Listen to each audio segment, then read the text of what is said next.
ఉన్న బంగారాన్ని విడిపించి ఆ రోజు ఆన్లైన్ రేటుకే మేము కొంటాం. Sharma gold company. నమస్తే, వెల్కమ్ టు సుమన్ టీవీ. నేను మీ యామ్ని. ప్రస్తుతం మనతో ఉన్నారు ప్రముఖ ఆధ్యాత్మికవేత్త గురుస్వామి బ్రహ్మశ్రీ రాజన్ నంబూద్రి గారు ఉన్నారు. గురుగారితో మాట్లాడి మనకున్న సందేహాలను అడిగి తెలుసుకుందాం. నమస్కారం గురుగారు. నమస్కారం. గురుగారు, ఇప్పుడు ఈ వృషభ రాశి వారికండి ఎలాంటి పరిహారం చేస్తే మంచిది జూలై నెలలో? అలానే వీళ్ళు ఏ చెట్టుని పూజిస్తే మంచిది అంటారండి? వృషభ రాశి తప్పకుండా ఈ ఆషాఢ మాసం వచ్చే వంటి విధానం ప్రకారంగా మనం వనదేవతలని, వనవృక్షాలని, బోనాలని కూడా మనం అమ్మవార్లకి సమర్పిస్తాము. కాబట్టి ఈ అమ్మవారికి మనం చక్కగా వనలో దుర్గగా ఉంటుంది కాబట్టి 12 రాశి వారికి 12 వృక్షాలు ఉంటాయమ్మా. అండ్ ఇది వరకు మనం కొన్ని ఆలయాలు చెప్పుకున్నాం, కొన్ని నదులు చెప్పుకున్నాం, కొన్ని ఎన్నో ఒక విశేషమైనటువంటి కార్యాలు చెప్పుకుంటూ వచ్చాము తప్ప వృక్షాలు ఉంటాయనేసి ఎవరి మటుకు ఇప్పటికీ ఎవరికి తెలియదు. రాళ్ళ విషయాలు తెలుసు, నక్షత్రాల విషయాలు తెలుసు, అది వేరే విషయం. కానీ ఒక రాశికి ఒక చెట్టు ఉంటుందనేది చాలా అరుదైనగా తెలుస్తుంది. ఇది వచ్చి కేరళ నాడి శాస్త్రంలో మనకు అరుదైనమైనటువంటి భగవంతుడు ఇచ్చినటువంటి ఒక పెద్ద వరప్రసాదంగా నేను భావిస్తున్నాను.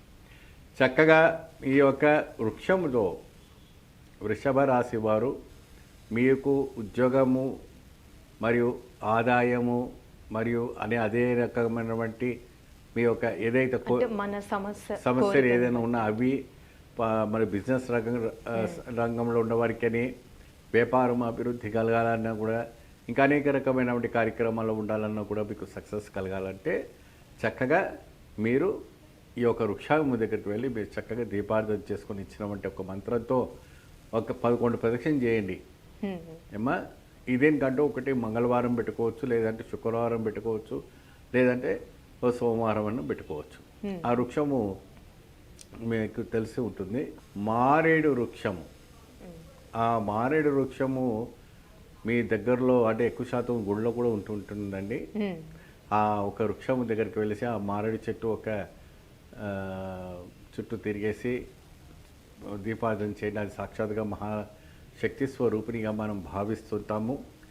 దానము విషయం వచ్చేటప్పటికి అక్కడ ఉన్నవంటి పేద బ్రాహ్మణులకి వచ్చేటప్పటికి మీరు తోచినవంటి ఒక ఏదైనా కూడా దానం ఇవ్వటానికి కూడా ఇవ్వచ్చు. అంటే కందులు, మినువులు, మరి అనేక రకమైనటువంటి మనతో దాన్ని ఏమంటారంటే మనకు స్వయం పాకం అంటారండి. ఆ స్వయం పాకం ఏంటంటే కాయగూరలు, పప్పులు, ఉప్పు కూడా కొంతమందికి ఈ ఆషాఢ మాసంలో బ్రాహ్మణులకి దానం చేయటం వల్ల కూడా ఈ వృషభ రాశి వాళ్ళకి కోపం అనేది కొద్ది శాంతిస్తుంది, అనుకున్న కార్యక్రమం సిద్ధిస్తుంది, తల్లిదండ్రుల మాట వింటారు, చక్కగా వాళ్ళు పైకి ఎదుగుతారు, అనేక రకమైన రంగాల్లో ముందుకు రావడానికి అవకాశం ఉంటుంది. విదేశాలు వెళ్ళడానికి కూడా మీకు మంచి చక్కని అవకాశాలు ఉండడానికి కూడా మీకు కనపడుతూ ఉంటుంది. కాబట్టి అంటే ఏ వారం చేసుకుంటే మంచిదంటే మంగళవారం అంటే 4 మంగళవారాలు 4 మంగళవారం పాటు కూడా చక్కగా మీరు రావుకాలంలో బ్రహ్మాండంగా దీపార్చన. ఒకవేళ మీరు డ్యూటీకి వెళ్తున్నారు, అక్కడికి వెళ్తున్నారు, మీకు సమయం సందర్భం అవటం లేదు அப்படின்னா మీరు మార్నింగ్ అని ఈవినింగ్ అని చేయొచ్చు. అంటే కొంతమందికి పెళ్లి కాని వాళ్ళు ఉంటారు, మరి మా అమ్మగారు కానీ మా నాన్నగారు కానీ వెళ్ళి ముట్టించవచ్చా, వాళ్ళు ప్రదర్శన చేసుకోవచ్చు అంటే తల్లి కానీ తండ్రి కానీ వెళ్ళి చేసుకోవచ్చు, ఇబ్బంది లేదు. ఎందుకంటే ఉద్యోగం కర్తవ్యాన్ని మానుకొని మనం చేయకూడదు. ఏదైనా మీకు హాలిడే ఉన్నప్పుడు చక్కగా మీరు వెళ్ళి ఆ ఒక కార్యక్రమంలో పాల్గొనుకుంటే మీకు మంచి ఫలితం లభిస్తుంది. మరి అదే విధానంగా ఆ యొక్క చెట్టు ప్రదక్షిణ చేసిన తర్వాత అక్కడ కనకదుర్గాదేవి ఆలయం ఉంటుంది. అంటే ఈ చెట్టు పూజ చేసుకున్న తర్వాత అమ్మవారి యొక్క కనకదుర్గాని దర్శించుకుంటే ఆయనకు కనక వర్షం కురుస్తుంది, అష్టైశ్వర్యాలు సిద్ధిస్తాయి అనేసి మనకు ఇతిహాస పురాణాలు మనకు వివరించి చెప్తున్నాయి. చక్కగా చేసుకోవచ్చు. బ్రహ్మాండమైనటువంటి కేరళ నాడి శాస్త్రం ప్రకారంగా మీ జీవితాన్ని మార్చేమంటే ఒక వృక్షం, దైవవృక్షం ఒకటే మారేడు. ఇదేంటంటే చక్కగా బ్రహ్మాండమైనటువంటి వృక్షం.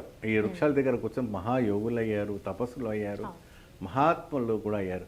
కాబట్టి కర్మానుసార ప్రకారంగా మీరు ఈ యొక్క వృక్ష పూజలు చేసుకుంటే చక్కగా అద్భుతమైన ఫలితం రావడానికి అవకాశం ఉంటుంది. వాస్తవానికి మరి ఇంకో కొద్దిగా డౌట్ ఉంటే మనకు వచ్చే మెసేజ్ ప్రకారంగా ప్రత్యేకమైనటువంటి వస్త్రాలు వేసుకోవాలా, ప్రత్యేకమైనటువంటి దుస్తులు వేసుకొని వెళ్ళాలంటే ఒకటి నలుపు వస్త్రాలు వేసుకొని వెళ్ళకూడదు. ఏ ఆలయానికి ఏ వృక్షానికి వెళ్ళినా ప్యాంట్ కానీ షర్ట్ కానీ అమ్మాయిలో దుస్తులు కానీ ఏదైనా కూడా నలుపు అయినది ఉండకుండా నీళ్ళంతో పాటు ఇంకా అనేక రకమైన వస్తువులు వేసుకో. ఇంకోటి వృక్షం దగ్గర జుట్టు విరబోసుకొని మీరు దీపారాధన చేయకూడదు, ముడి కట్టుకొని చేయండి. ఎక్కడైనా కూడా దేవాలయాల్లో కానీ వృక్షాల దగ్గర కానీ మీరు చక్కగా జుట్టు విరబోసుకు మాత్రం ఏమాత్రం కార్యక్రమం చేయకూడదు. చక్కగా ఇది చేసుకోండి. ఇలా చెప్తున్నాను, మీరు తప్పుగా అర్థం చేసుకోవద్దు. ఎందుకంటే మనం ఎవరి దగ్గర ఎలా ఉండాలి, ఎట్లా వినయంగా ఉండాలి, ఆ పద్ధతులు పురాణం నుంచి వచ్చిన ఆచార విధానంగా మనం పాటిస్తే తప్పకుండా ఆ కార్యక్రమం అనేది సిద్ధిస్తుంది. గురువుగారు, అంటే మామూలుగా చెట్టుకి పూజ చేయమన్నారు, దీపం ఏ విధంగా పెడితే మంచిదంటారండి? ఇది ఏంటో చక్కగా రావు కాలంలో అరటాకు కానీ ఇస్తరాకు కానీ పెట్టి నిమ్మపండు కోసి చక్కగా ఆ రసాన్ని కూడా తీసి దుప్పలాగా చేసి దాంట్లో మీరు విప్ప నూనె వేయాలి. విప్ప నూనె వేసి మీరు ఈ మంత్రం చెప్తూ ఆ అమ్మవారికి దీపారాధన చేస్తే చక్కని ఇంటి ప్రదర్శన మీకు రావటం జరుగుతుంది. అదృష్టము తాండం ఆడుతుంది. మంచి పరిహారం తెలియజేశారండి. ధన్యవాదాలు మీకు. నమస్తే. సుమన్ టీవీలో మీ పర్సనల్ అండ్ బిజినెస్ ప్రమోషన్స్ కోసం కింది నెంబర్కి కాంటాక్ట్ చేయండి.